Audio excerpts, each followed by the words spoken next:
உங்கள் உடம்புல தலையில் உடம்புல கை கால் எல்லாமே அரிச்சுக்கிட்டு இருக்கு அப்படின்னாக்கா அதை சரி பண்ணுறதுக்கான மருந்து தயாரிக்கும் முறையை பற்றி பார்க்கலாம். பெருந்தும்பை விழுது.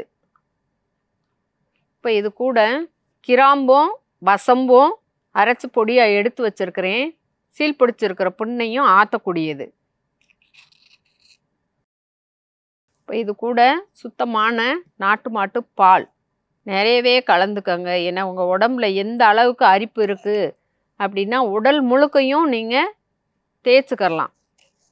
உடல் முழுக்க அரிக்கிற எங்கெல்லாம் அரிக்குதோ ஃபுல்லாக தேய்ச்சிட்டு இந்த மருந்தை அரை மணி நேரம் போட்டுட்டாக்கா அதுக்கப்புறம் குளிச்சிருங்க. உடல் அரிப்புக்கு பெருந்தும்பை, கிராம்பு, வசம்பு, நாட்டு மாட்டு பால் இதெல்லாம் கூட்டு கலவையாக சேர்ந்து அரைச்சி எடுத்து வச்சுருக்கோம். இது அப்படியே உடம்பு முழுவதும் தேய்ச்சோம்னா தேய்ச்சி 5ஆவது நிமிஷத்துலேயே அரிப்புக்கு நிற்கும்.